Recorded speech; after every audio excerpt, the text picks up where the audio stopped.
1% vai mudar sua vida. Deixa eu te contar uma coisa que pode mudar a sua vida, se você realmente absorver isso. As pessoas mais ricas do mundo quase nunca chegaram lá só com um bom salário. Pelo contrário, é mais ou menos assim: 60% dos ricos são empreendedores, 20% são investidores, 16% são herdeiros, 3% são celebridades, artistas ou atletas e 0% funcionários que vivem apenas de salário sem investir em nada. Então, se você quer realmente aprender a administrar o dinheiro como 1% mais rico, precisa entender o que esses 4 primeiros grupos têm em comum. E a resposta, na verdade, é bem simples. Todos eles são donos de alguma coisa. Empreendedores são donos de negócios. Investidores são donos de ativos. Herdeiros são donos de herança, fundos e imóveis. Artistas e atletas são donos de habilidades raras e difíceis de replicar. Ou seja, se você não é dono de nada, é você que está sendo possuído pelo sistema, preso em boletos, dívidas e dependente do próximo salário. E esse é o detalhe que a maioria ignora. Só que saber disso não muda nada. Como eu posso virar esse jogo? É aí que entra a regra 20-10-60-10. Essa estrutura é para que qualquer pessoa, mesmo ganhando pouco, consiga organizar o dinheiro como os mais ricos fazem. Porque a verdade é que não importa o quanto você ganha, e sim como você usa o que ganha. Então vamos direto ao ponto. 20% do que você ganha deve ir para o seu crescimento financeiro. Esse é o dinheiro que vai trabalhar por você, e quando eu falo crescimento, estou falando de usar esse dinheiro para comprar coisas que valorizam com o tempo. A maioria das pessoas age dessa forma: recebe o salário, paga as contas e geralmente gasta o que sobra com besteira. Daí fecha o mês zerado e isso se repete todo mês, ano após ano.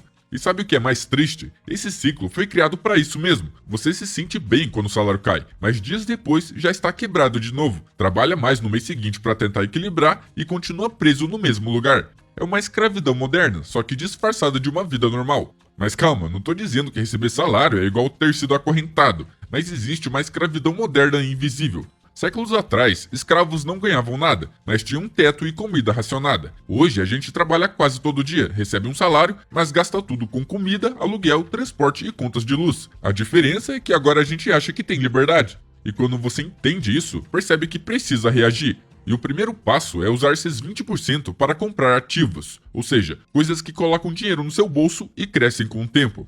A ideia é simples: enquanto você trabalha, seus ativos também estão trabalhando, e com o tempo eles podem até render mais que o seu próprio emprego.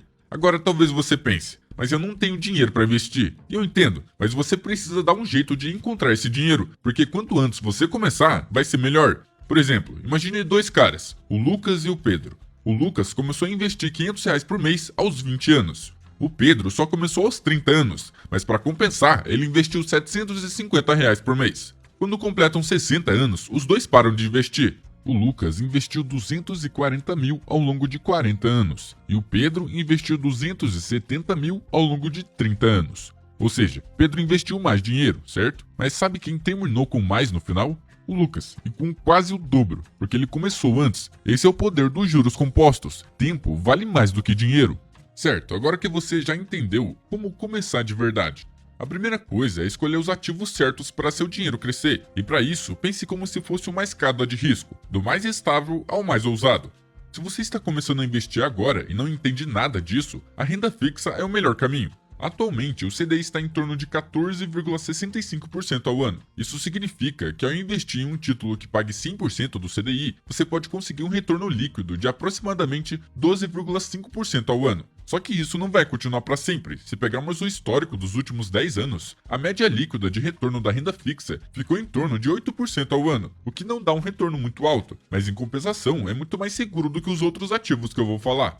Em seguida, temos os fundos de índice.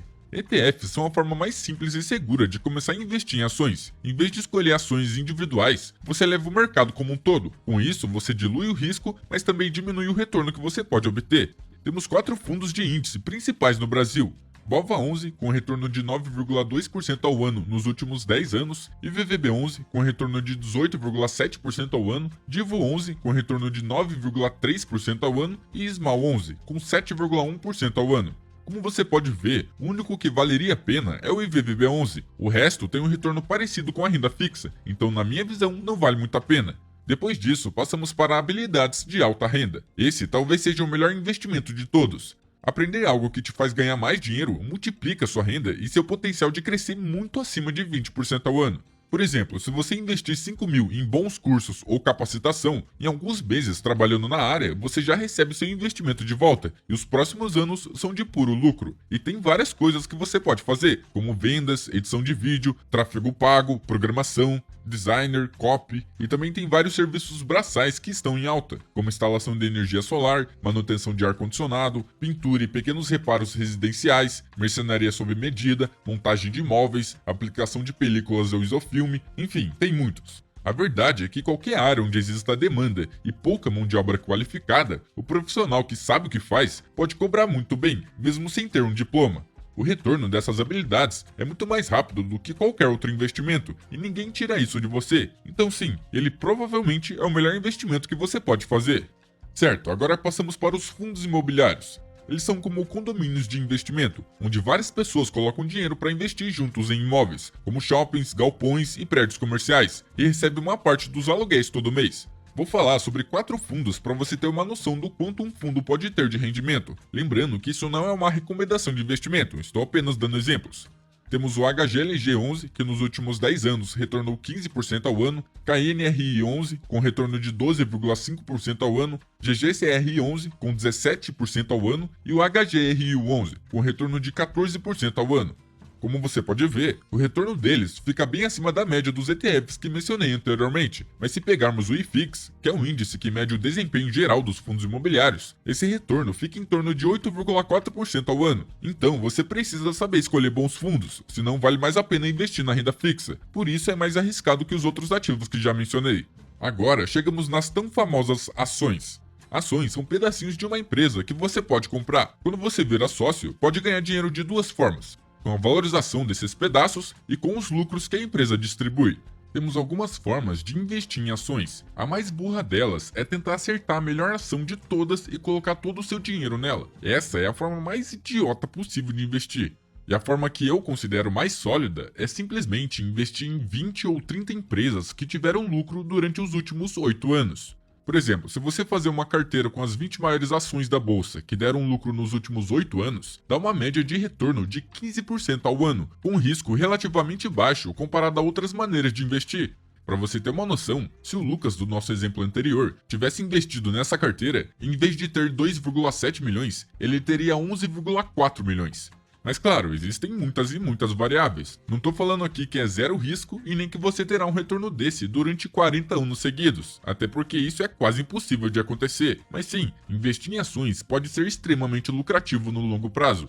Só que primeiro, você precisa entender como o mercado funciona. Ele inevitavelmente vai ter momentos de alta e momentos de baixa. O importante é não se desesperar na baixa e nem ficar muito confiante nas altas. E segundo, você precisa estar preparado para os momentos de baixa do mercado. Vai ter momentos em que seu patrimônio vai derreter. Talvez você perca 10, 20 ou até 30% dele, dependendo da crise, assim como aconteceu em 2008, 2015 e 2020. Se você se desesperar e vender tudo, você perdeu. E como terceiro ponto, você precisa aportar dinheiro por tempo indeterminado, até chegar um momento em que você vai ter juntado tanto dinheiro que finalmente poderá viver do seu patrimônio. Contanto que você não tente acertar qual vai ser a melhor ação de todas e diversifique sua carteira, as chances de você ter um retorno de 12 ou mais por cento ao ano, no longo prazo, são bem razoáveis.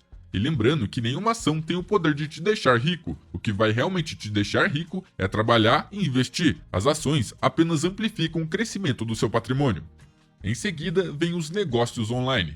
Hoje é possível empreender com um notebook e internet, infoprodutos, e-commerce, cursos, afiliados, serviços digitais. Dá para ganhar muito dinheiro com isso, mas também dá para perder muito dinheiro com isso. Então tome cuidado. Provavelmente vai dar errado algumas vezes antes de você acertar. Por isso, antes de tentar, junte uma grana e tenha uma base financeira forte. Daí você pode arriscar com mais tranquilidade. E já que estamos falando de retorno, o retorno de ter negócios online pode facilmente ultrapassar 20% ao ano, se der certo, claro. E como último ativo, temos os investimentos alternativos. Bitcoin, ouro, itens colecionáveis, enfim, aqui, como todos os outros, você pode ganhar ou perder muito. A minha dica infalível é: não invista no que você não conhece, simples assim. Agora que você já sabe no que investir, a próxima etapa é entender como investir de forma prática e inteligente, porque não basta apenas escolher bons ativos, é preciso garantir que o dinheiro realmente entre no jogo e comece a trabalhar por você. Muita gente abre a conta na corretora, faz o primeiro depósito e para por aí. O dinheiro fica parado sem render nada e a pessoa acha que está investindo. É aí que entra o segundo passo: criar o hábito de investir todo mês de forma automática. A melhor maneira de fazer isso é programar uma transferência automática do seu banco para a corretora assim que o salário cair, e se possível no mesmo dia. Isso vai te proteger daquela tentação de gastar o que sobrou e te força a priorizar seus objetivos. É o famoso pague-se primeiro. Depois que o dinheiro estiver na corretora, o próximo passo é aplicar. Como eu falei, você pode seguir por várias estratégias. Você pode aplicar só na renda fixa, só em ações, ou fazer uma carteira diversificada com ações, renda fixa, fundos imobiliários e ativos no exterior. Pesquise, veja qual mais combina com você e comece a aplicar. E uma vez que seus investimentos estão automatizados, o seu trabalho é simples. Pare de mexer nas coisas e vá ganhar mais dinheiro. Porque a verdade é, quem constrói riqueza não é quem escolhe o ativo milagroso, mas quem investe de forma consistente e por mais tempo. Seu foco agora deve ser aumentar sua renda, para daí poder aumentar os aportes. É aí que entra tudo que eu falei no primeiro passo: desenvolver habilidades valiosas. Se você ainda não começou, aprenda algo útil. Comece com um bico, uma renda extra, mas traga mais dinheiro para dentro e invista esse dinheiro direto na sua liberdade financeira. Certo, agora vamos falar da segunda parte da regra, os 10% para a estabilidade.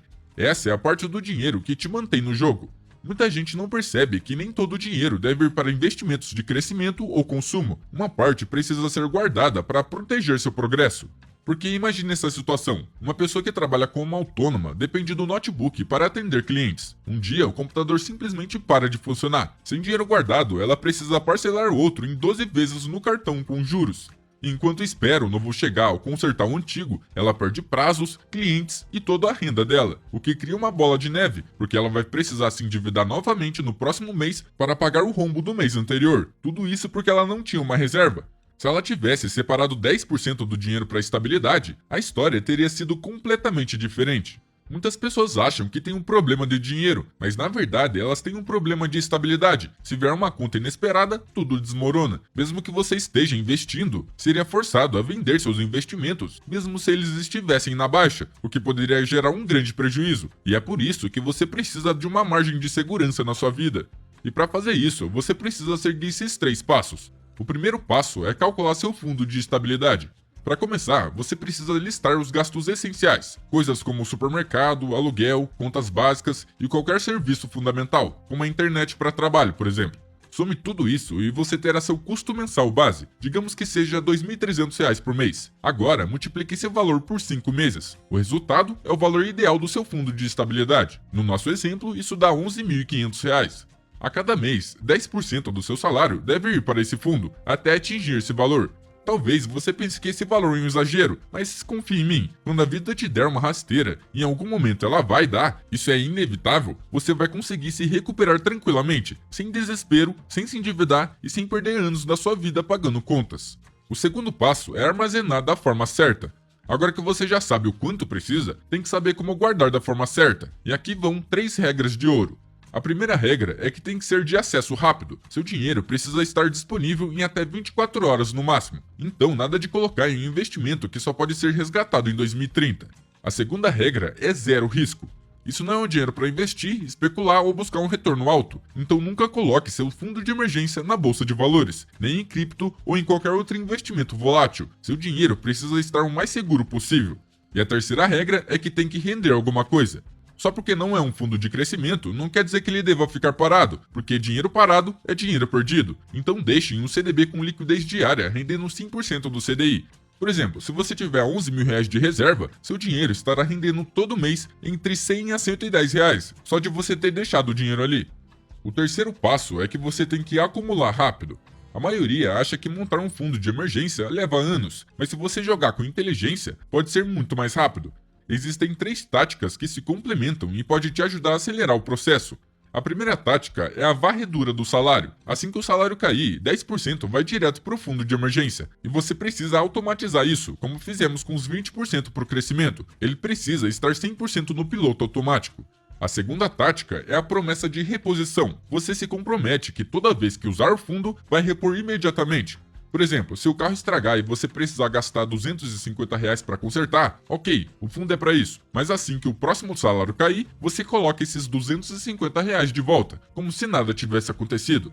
E a terceira tática é economizar gastando. Pode parecer estranho, mas funciona. Use apps de arredondamento automático. Eles arredondam suas compras por real mais próximo e guardam a diferença.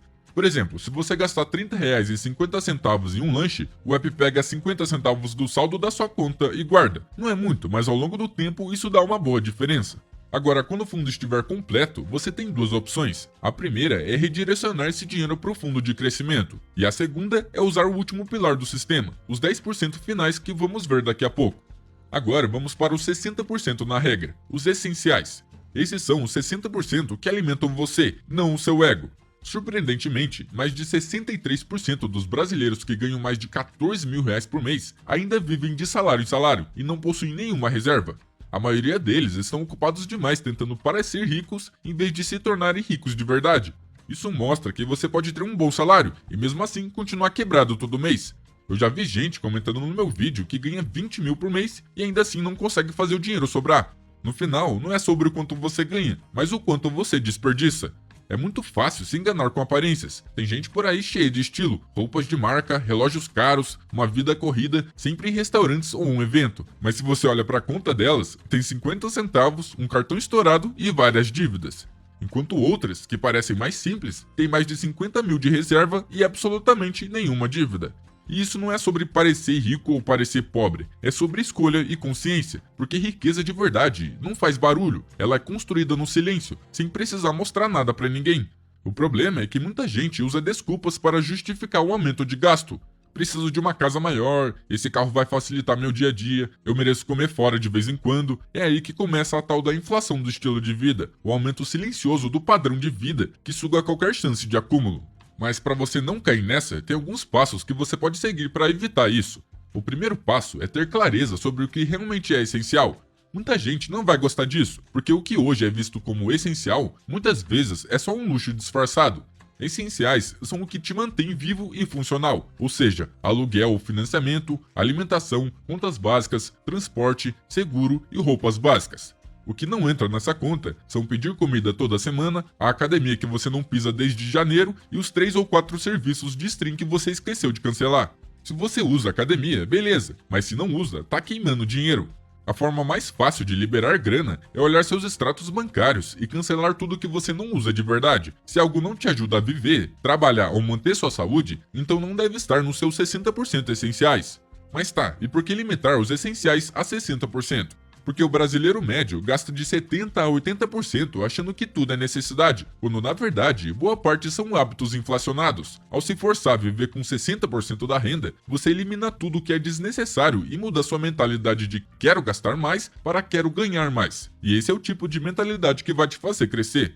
O segundo passo é atacar as duas categorias que mais consomem seu dinheiro. Todo mundo fala para cortar o cafezinho. E sim, se você estiver todo lascado, isso vai te ajudar. Mas se você quer realmente causar um impacto de verdade nas suas finanças, precisa olhar para as duas áreas que mais pesam no seu bolso: moradia e transporte. Moradia costuma ser o maior gasto, mas isso não significa que precisa crescer junto com a sua renda. Renegociar o aluguel, dividir o espaço com alguém ou até morar com os pais temporariamente pode fazer uma diferença absurda no longo prazo. O mesmo vale para transporte. Financiamento de carro é um dos maiores destruidores de riqueza. Muita gente financia carro novo só pelo status e fica anos pagando por algo que só desvaloriza. Por isso, o ideal é comprar um carro usado e confiável, que já tenha perdido a maior parte do seu valor. E se você mora perto do seu trabalho, talvez deva considerar não ter um carro. Com isso, você economiza não só no financiamento, mas também em seguro, manutenção, estacionamento e IPVA. Tudo isso somado pode economizar um bom dinheiro. E quando essas duas áreas estão sob controle, fica muito mais fácil organizar o resto.